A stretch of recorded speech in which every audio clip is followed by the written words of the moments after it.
The Very Serious Crafts podcast is on Patreon.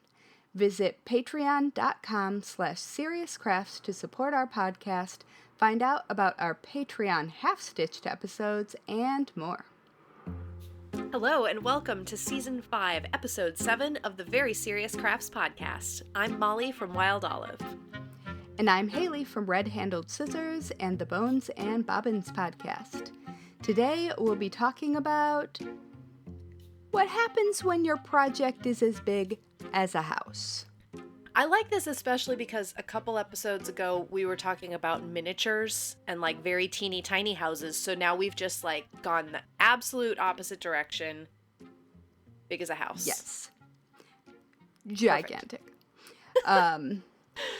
Yeah, so before we jump into actually talking about gigantic projects that may actually look kind of like the miniatures. Yeah. We want to give a shout out to our serious friends of the Very Serious Crafts podcast who are supporting us at patreon.com/seriouscrafts. Thanks, everybody. Yeah, thank you. You're the best. We really like you. I think you know that. It's true. I hope everyone who is a supporter on Patreon knows that we really do like them a lot. Yeah. Seriously. I know for sure that at least a couple of them really do, because there are some crossover between our podcast and my other podcast. And so I happen to speak to those people more often. There you go. Yeah. Yeah. So, hi. We love you. Okay, so I know where we're headed with this topic of things being as big as a house. But before you start going here, my brain is thinking about like things that you could craft that actually are as big as a house that are not a house. Yes. We have some really, really cool stained glass art structures, like water towers and stuff. Cool. That, I mean, I'm in Brooklyn. There's tons of public art that is about as big as a house. So, yeah. My sister was also telling me about, I think it's a little town in Illinois. So I live in Illinois, and they have a lot of, like the quirky things like the biggest ball of twine and all of those things. And so they have a lot of those things in this town. Like that's one of the things that they've become known for. And they apparently claim to have the largest set of knitting needles and so on. Although I don't know, how that falls. So I guess you could knit something as big as a house if you really wanted to, but I think I'm not gonna. I've seen some. Well, at some point, Central Park had massive crocheted stuff. I think it was crochet. Right. There you go. Yeah, lots of those, like... Yeah, there are definitely doilies that are larger than my building that were on display. Our Lace Guild helped fund the movement of these massive doilies that look like jellyfish all lit up in the air. They're really cool. Very cool. I've never actually crafted anything as big as a house, but anyway, my mind went in that direction as we approached today's topic. So yeah. Well, I guess my friend Lauren O'Farrell did a lot of knitting related graffiti art, but was also hired to do a lot of them, and she made a squid that was at the Museum of Natural History in London that was a giant squid. Yeah. Which is really cool. Nice. She also did a phone box. Oh, cool. Yeah. But actually, we're talking about a literal house. Yes? Yeah, so I bought a house. No big deal. Bought a house. I mean, I think that if people have been listening to either of the podcasts and put together context clues, you probably could have guessed that that's what I was doing, but I did the thing. And now I own an 1848 Second Empire Victorian house that is giant.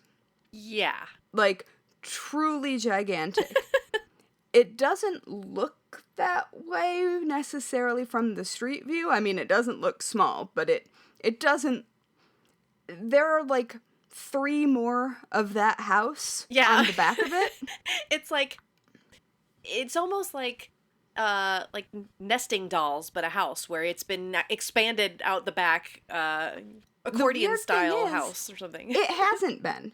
All right. The footprint on that house, from the earliest map that I've found that has the house recognizably for sure on it, which I think is the 1890s, it's the same footprint.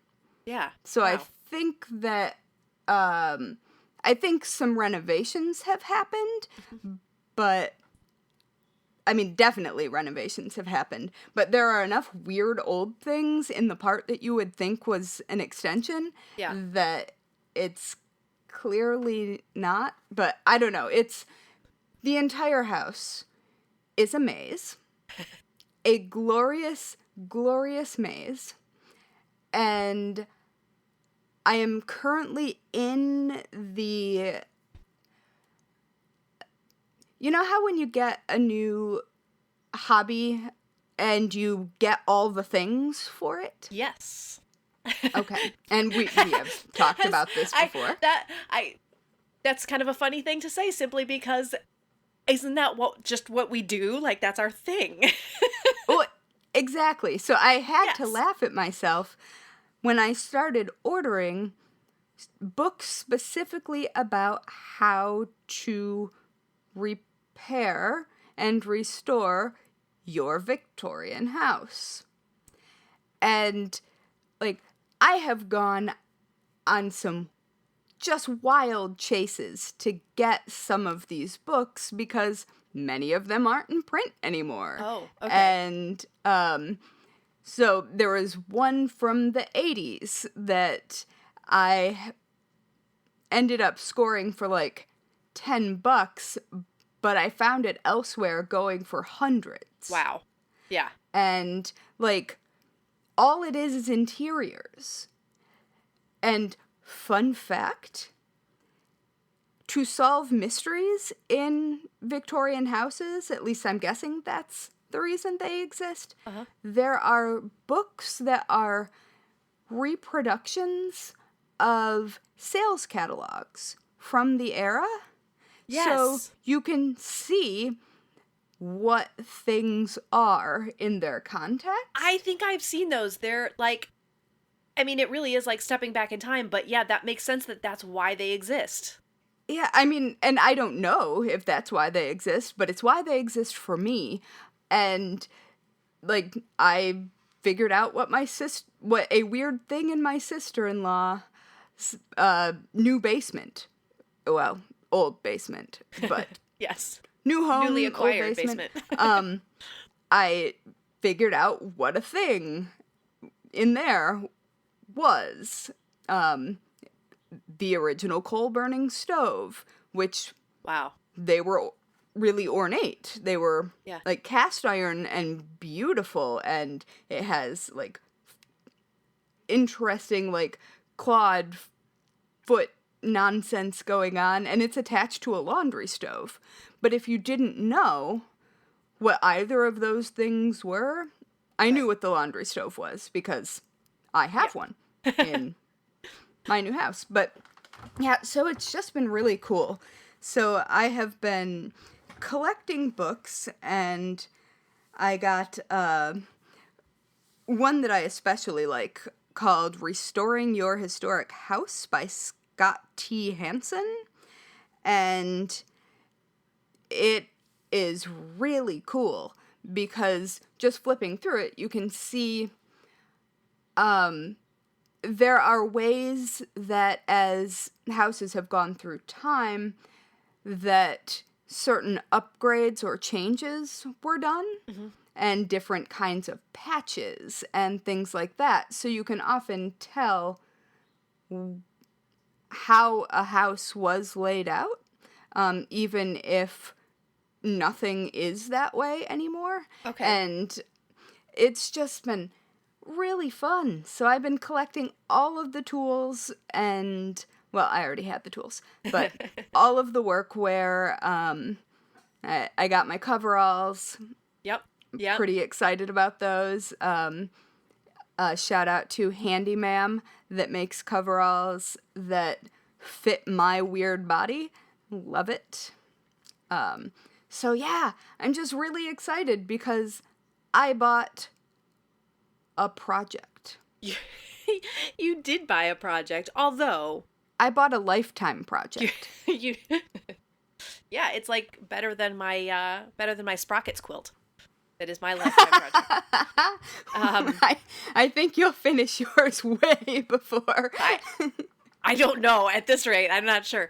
But how much restoration do you think is actually going to be involved in it? Because I've seen photos and a lot of it looks actually really good. I'm not that there's always things that need to be, taken care of or refreshed or just changed because, someone tried to modernize a thing or whatever, but like Yeah. what level of restoration is going to be required for it?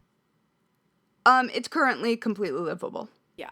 It's our home inspector, who is a delight. Who knew that home inspectors could be like, he just chats on the phone with us for like an hour or so just to talk about the house because it's cool.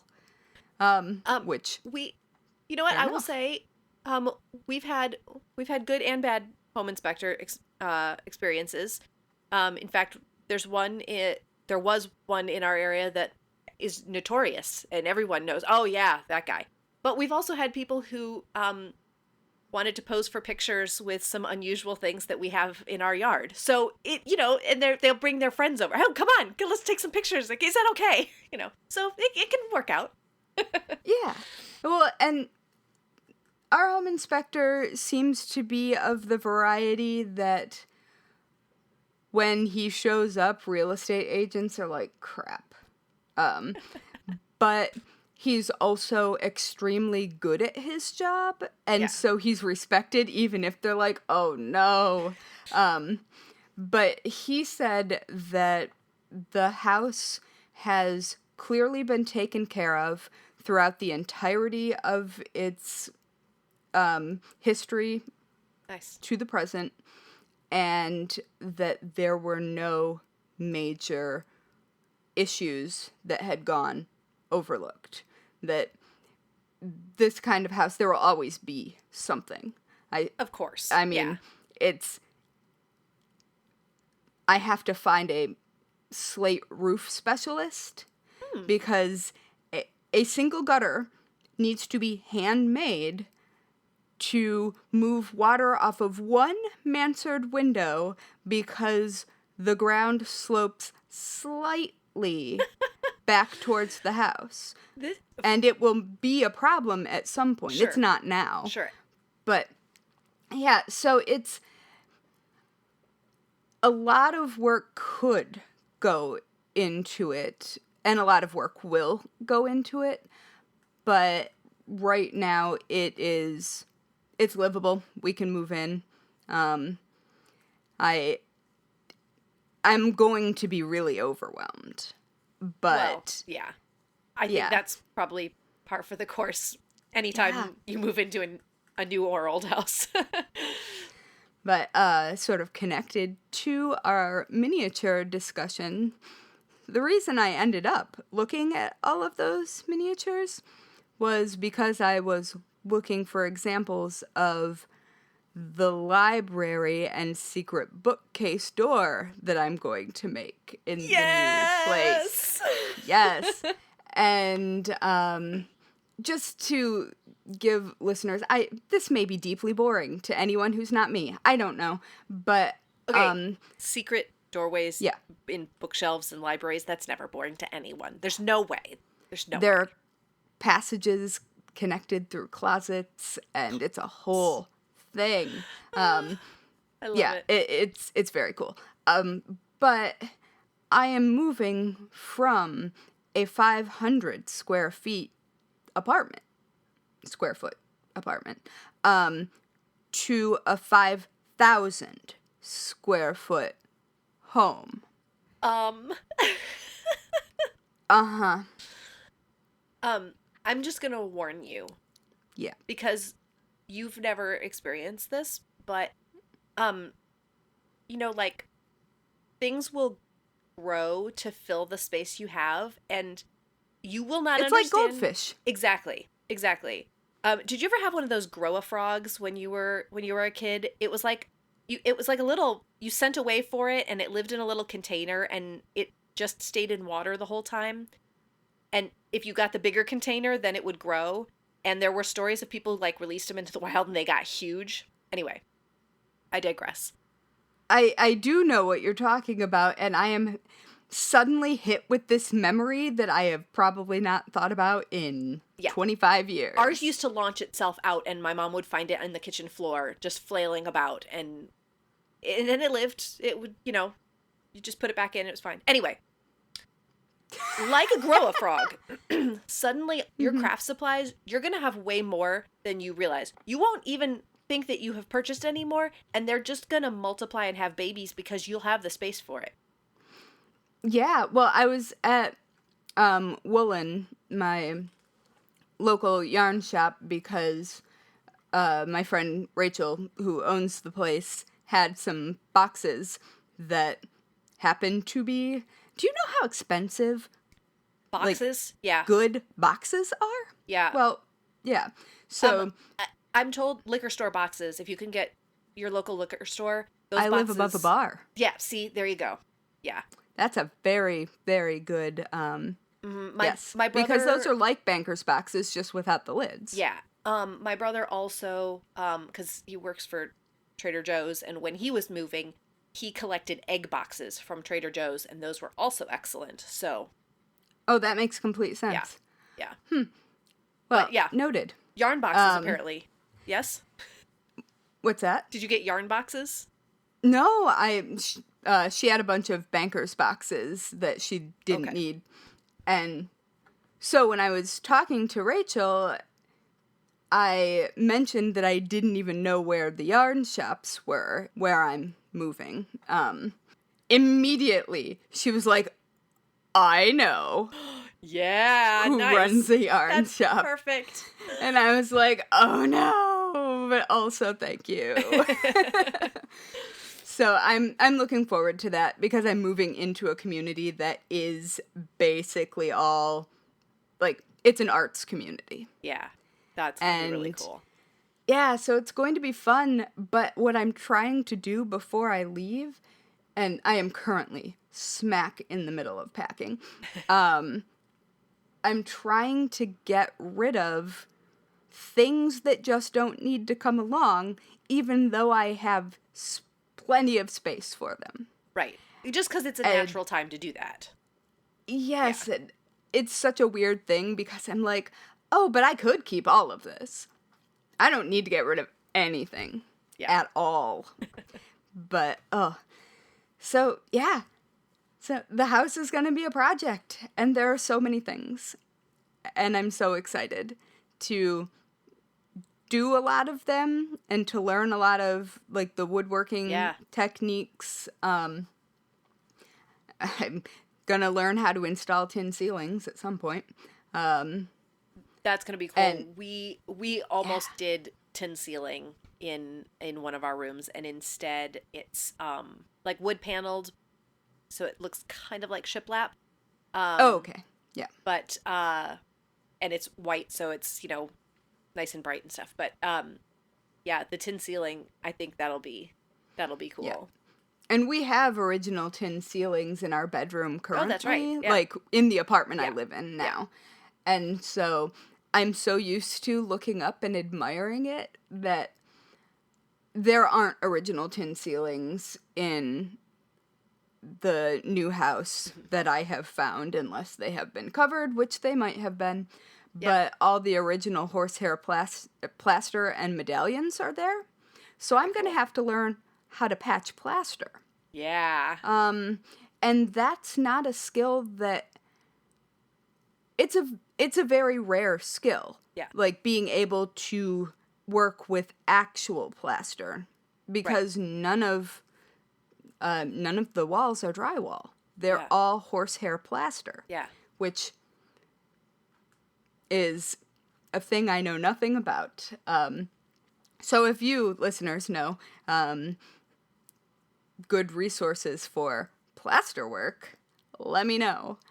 Yeah. But oh, I'm just so excited though. And there are so many things that I'm gonna get to learn how to do. Yeah. Oh, it's and you know what? So, um, I have helped with a lot of home remodeling and repair projects. Like everything from like we took apart our washing machine last year because there was one thing wrong with it, and you couldn't like getting a repair person would take forever and would be far more expensive than the I part mean, and if you know what's replacing it. wrong with it Yeah, and you can exactly. get to it. Yeah, so I mean literally the washing machine was in pieces throughout the house, but it all Mm-hmm. went back together again. And so I love doing things like that. But also, okay, my dad did most of the actual work part of like the grout work and Mm-hmm. stuff, but we did tile floors in our living room, hallway, and then my parents' bedroom and my sister's bed. We just sort of like sprawled it throughout. Um, Yeah, and I'm gonna do some of that, and I'm yeah, excited. and so the tile itself is there's 12-inch squares, 6-inch squares, and 6 by 12-inch It's rectangles. like quilting. And yeah, exactly. It's exactly like quilting. And when you lay it all out, we wanted it to be a random layout so that it felt just more like garden space I like. don't think I can do that. And it was a nightmare. But don't do random because the problem is You can't do random. it's so hard and it starts we would constantly be looking at it going there's a grout line that goes like 6 feet long all of a sudden we can't have that and so we'd be constantly rearranging it to break it up not have too many Oh. of one kind of piece right next to each other it was a giant puzzle. It was like doing a quilt layout and um it was challenging and also really really fun. And there's Did you have the probably spacers? we did use spacers, yes. Because that looks so satisfying. I can't even handle how much I want to Yeah, do that with those. yes, Yeah. yeah. They're and like because of we had some corners that were gonna be four corners together and some that needed to be more like a T Mhm. shape. So we had the kind that you can like snip apart and yeah, Cool. very very satisfying. And then like even my dad is an artist Yes. in amongst all of his other things. So he enjoyed just as much like mixing the grout and getting the color grout that you want. Yeah. Like it wasn't just like this is the grout. It was like, okay, we're gonna add a little bit of this color in to get exactly what we want. Well, he also did our hearth on our fireplace. Oh. Um, he I'm trying to think if he removed all of the old brick that was there on the front of the fireplace. I think he did. And then tiled the front of it and added wood around it. But then the hearth itself, he covered with cement and he tinted the cement. This is like a big project. He tinted the cement That's and hard to then mix that thoroughly. and then laid leaves into it while it was wet so that it looks almost fossil like on the Oh, surface. cool. Like there's like a fern and some other and they were leaves from our yard. So like it was one of those just special touches that you can put into your house when And in a lot of ways, it's the same kinds of techniques that we would be using for other kinds of crafts. It's just on a more maybe industrial level of supplies. Yeah, I'm really really excited about all of that because just like especially with Victorian homes, there are so many little details and so much like hidden woodwork. Yeah, I mean also woodwork on display, but people didn't skip the details just because they were going to be in a place they weren't going to be seen. And correct. so I am just so excited to have a chance. I have only been in the house twice. Wow. Well, one of those times was overnight, so, Yeah. but yeah, I was in the house once before we bought it, and Hmm. then the day that we closed, and then we spent the night. And so it's like there's just so much to find, and there are fun built-in things, and I found a Yeah. secret door Nice. that Well, in the back of a closet, and the room that the closet is in has a padlock from the outside. oh. Um. Uh-huh. Okay, we're gonna just say that that room was used for storage, or it needed to be closed off so that no one like was using it. That was the only possible reason for that padlock. It was, I mean, I know what it was used as. It was the writing room of the previous owner. Okay, so But now I'm nervous that that meant that they wanted to be locked in so they did all their work. This is a trait of writers in the I mean, I historically. wonder if he was just paranoid about someone taking it or someone messing with it. Yeah. Like if Yeah. there were maybe children in, Sure. I mean, there were teenagers in the home, but yeah, so there's a lot of weird and cool things. Oh, for the record, I made Jeremy open the door in the back of the closet. And Okay. it Yeah. it was just like window frames and stuff. It was nothing terribly exciting. Okay. But actually, those are still really fun things to find because I was going to say Hmm. like again, my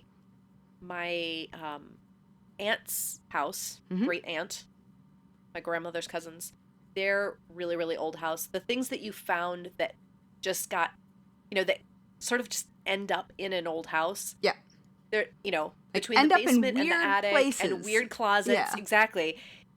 You never know what you might find in, I mean, even old window frames. Those are fun things. yeah. Well, and they also help you learn how to restore them. I found a book yesterday that is entirely devoted to restoring window frames. I believe it It's because, hard. yeah, there's And a there's lot there. original glass in my Nice. house. Oh, cool. Yeah, it's really cool.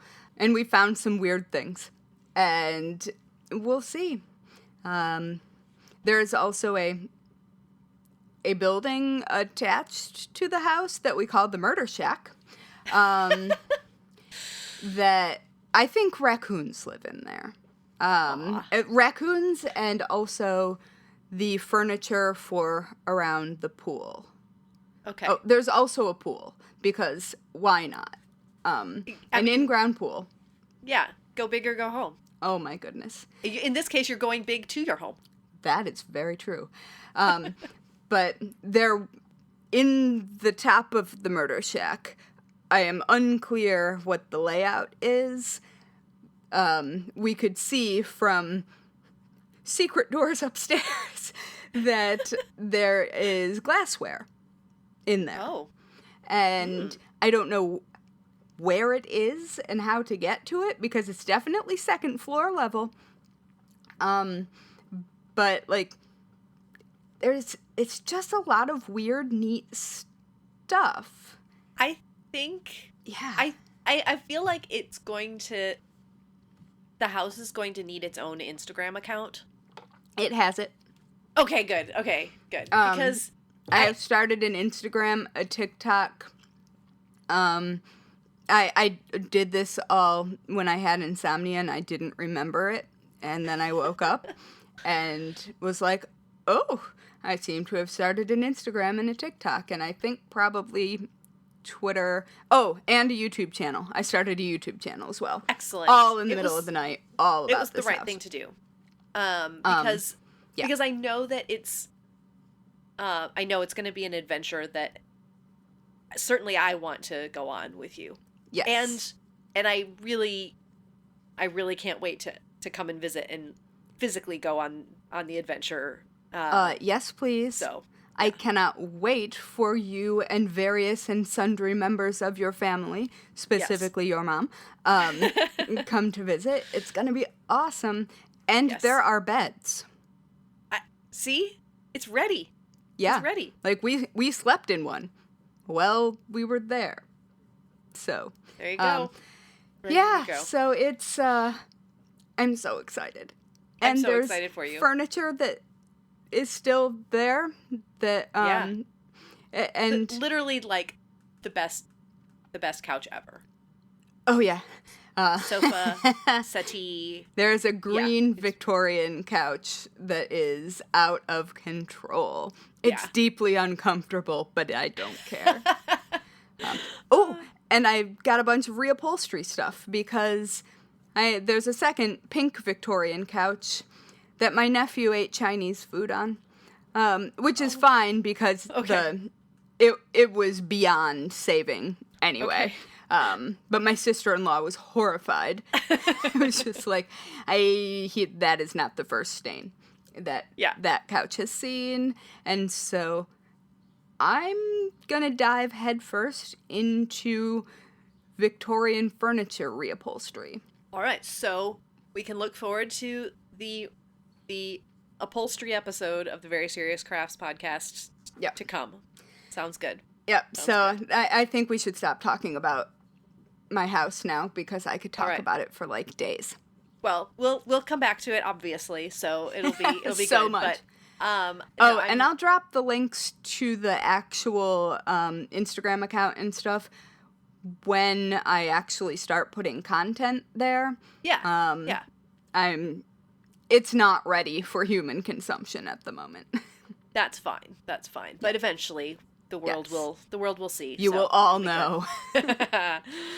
All right. Well, I am absolutely delighted, and I anticipate learning new techniques through you.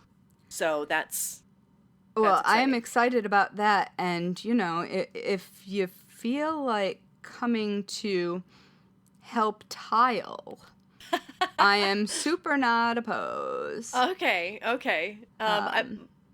My dad will probably skip that because knees.